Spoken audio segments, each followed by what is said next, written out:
guys, welcome to another issue of our Thrive program. Today I am here with someone who has inspired our entire team for the last 6 months, if not more.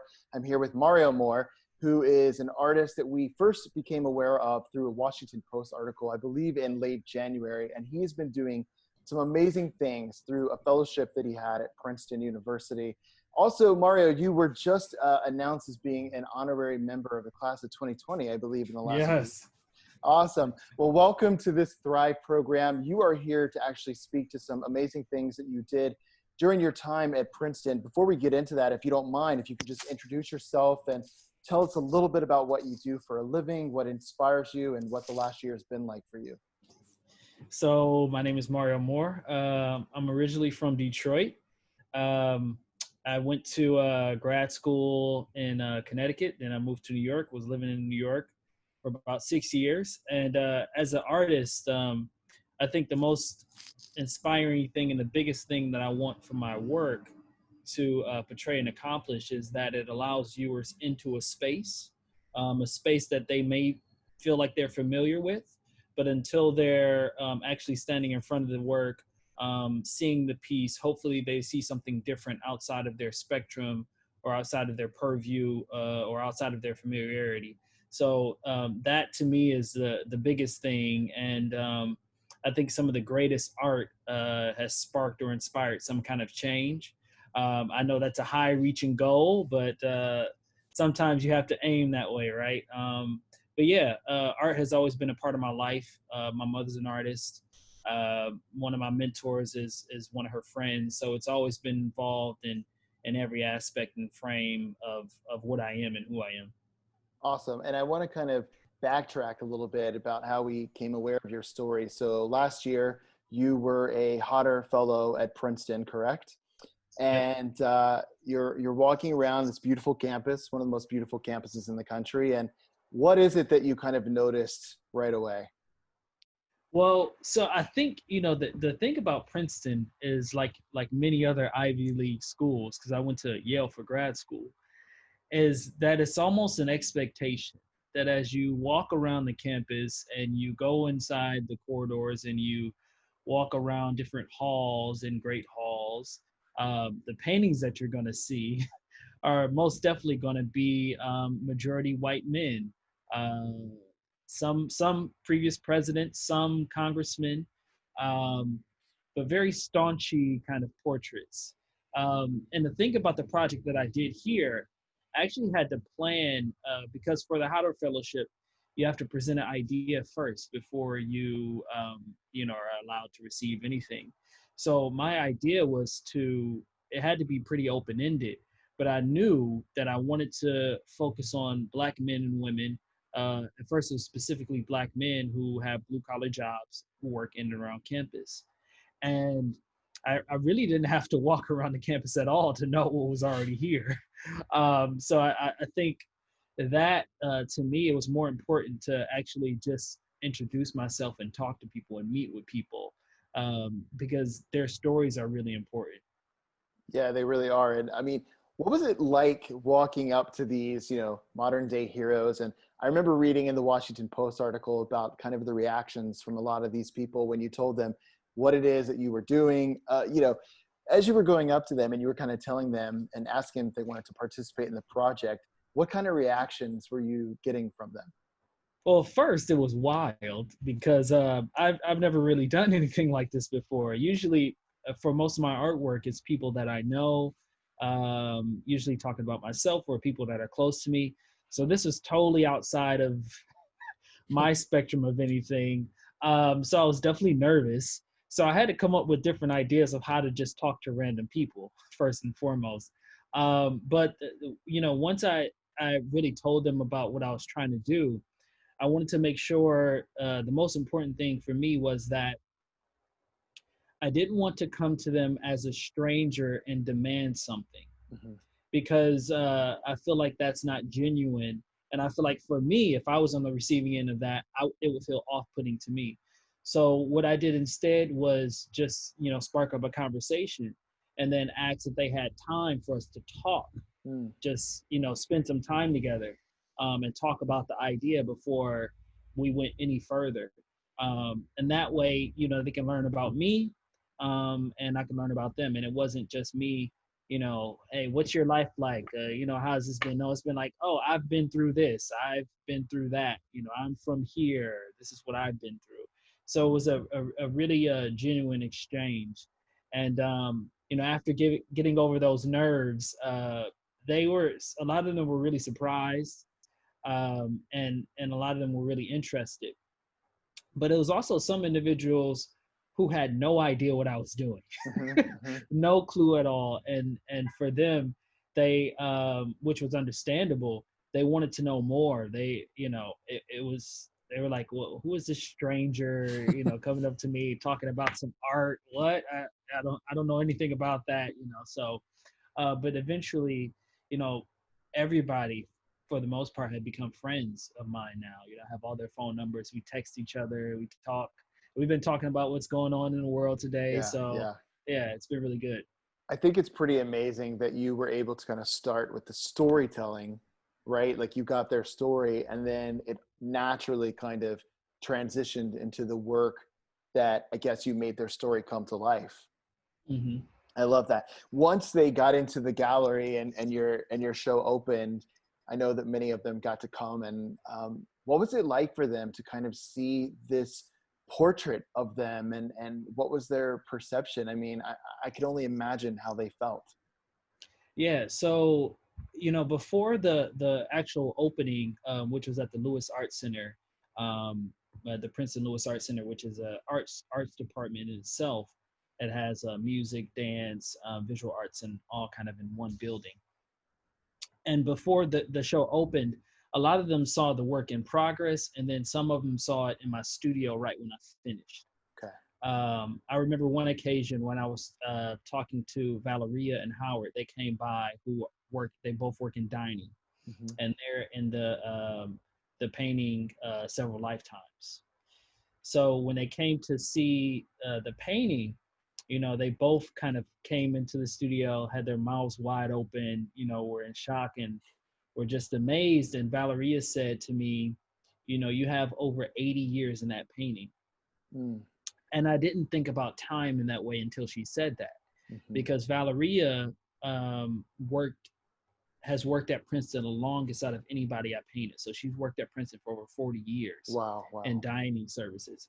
Howard has worked at Princeton, I think, over 24 years. And Kanisha, who's in the middle of the painting, has worked at Princeton, I think, over 18 years.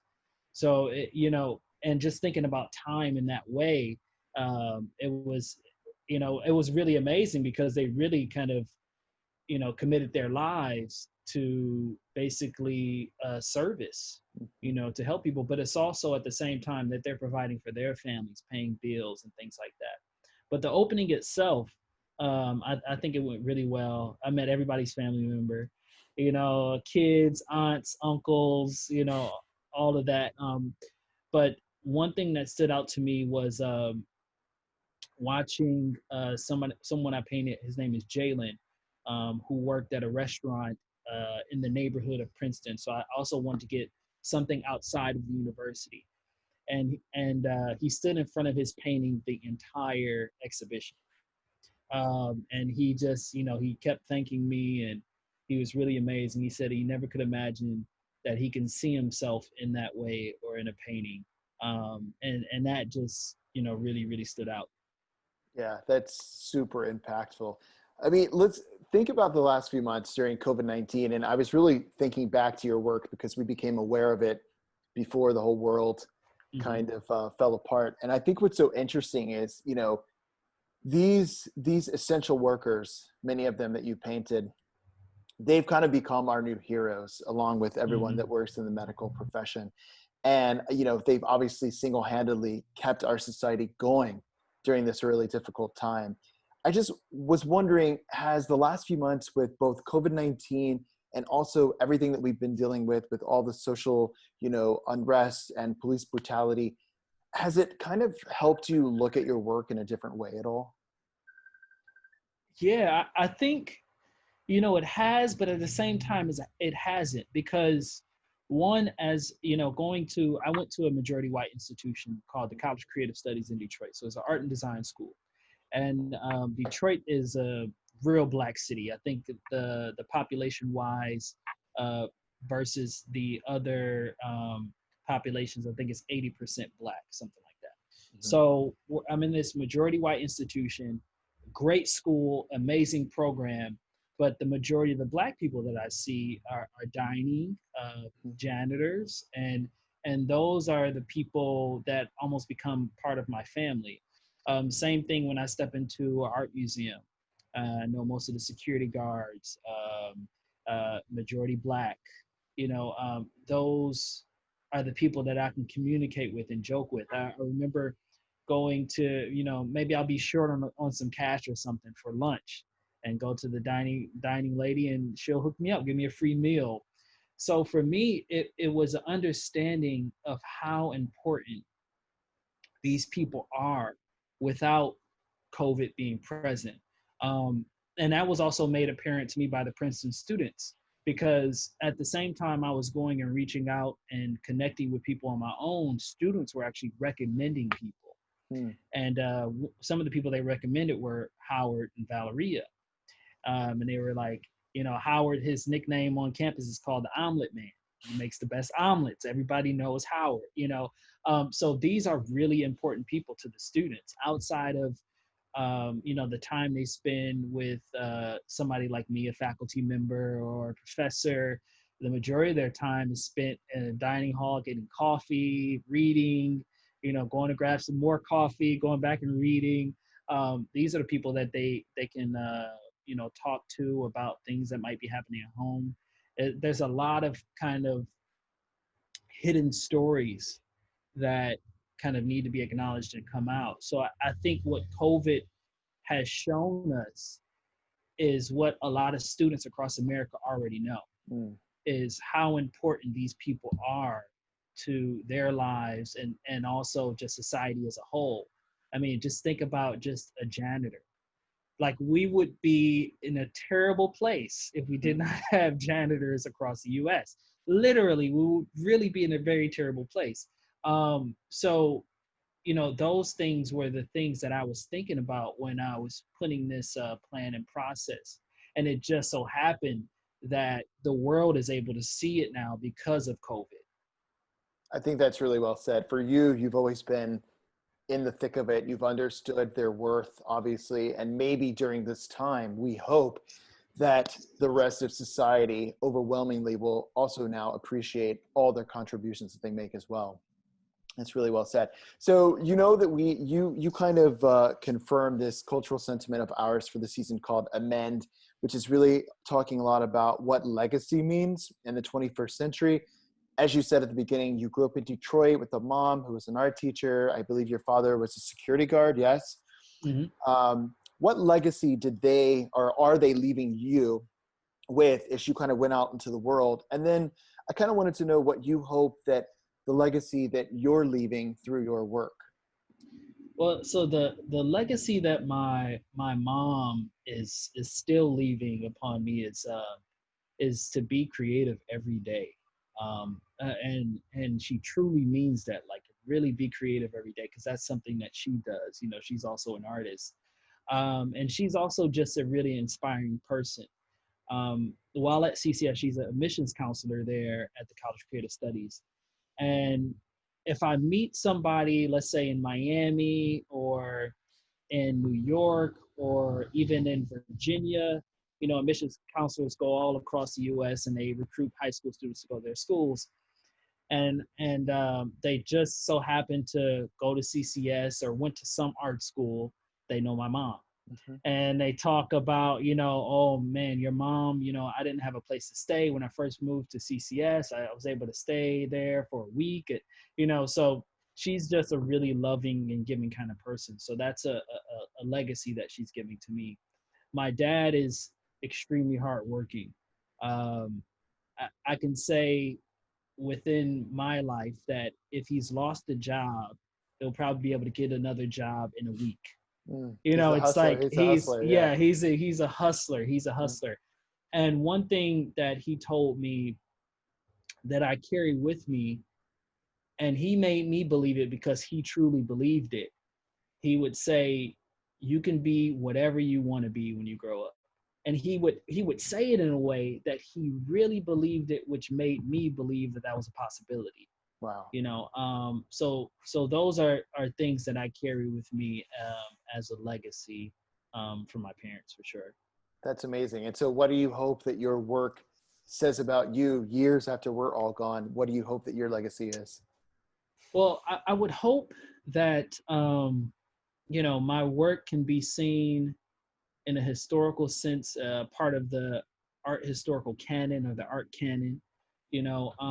I hope that no matter who looks at the work, they're able to put themselves into the work, because that's the whole point, is that the way that I kind of create my work into the realism is to allow the viewer to come into a space. Mm.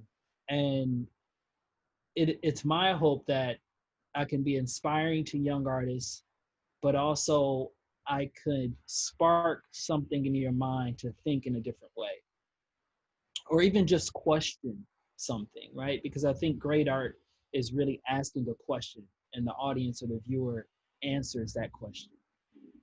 So yeah, that's the biggest hope that I can have, is that whether good or bad, somebody has some kind of impact from the work. I think that's beautiful. And I know that you are preparing currently for a move back home to Detroit. Can you tell us what's next for you? What are you hoping that maybe you could get into when you get back home to Detroit? Yeah, so I already have a line of exhibitions that I'm working on at the moment. I have a solo show that was actually scheduled to be this year in New Orleans, but we'll probably move to next year. I have a museum show coming up, and I have a couple of group exhibitions that are also coming up. So I'm preparing work for those things. I'm also doing a mural in Detroit, um, for a very historic neighborhood in this city. Um, but my plan as a whole, my reason for moving back to Detroit, is to work with younger artists, um, give them the tools and resources they need to kind of understand how to work within the art world and how the art world operates, but also to give them opportunities and space, because I think that's really important, and to show them what's possible. One example is my mentor, Richard Lewis, who also went to Yale, and then he did a residency at the Student Museum in Harlem. When I was a sophomore, my dad kept telling me, you need to learn how to paint. And I was just drawing, I was like, no, drawing is great. This is where it's at. Drawing is the answer. But you need to learn how to paint in oils. So I asked my mom, and I talked to Richard, and I spent the summer with him painting. And at that point, I didn't have any kind of recognition of, I thought about grad school, but not really. But I saw his degree on the wall saying he graduated from Yale. And I had no clue that he went to Yale for grad school. I had no clue that was a possibility. But when I knew somebody who did it and I saw it, then I was like, oh, I can do that too. I think that's really what I want to kind of bring back to home, is just new possibilities for young artists. I love that. Obviously, our parents always know best, right? So you can thank your dad for that. Mario Moore, thank you so much for joining us. As soon as you announce the details for the New Orleans exhibit, we're going to book our plane tickets. We'll be there. We're going to be keeping Awesome. an eye on you. We're really excited for all of the work that you're doing. And thanks so much for joining us for the Thrive program. Thank you so much.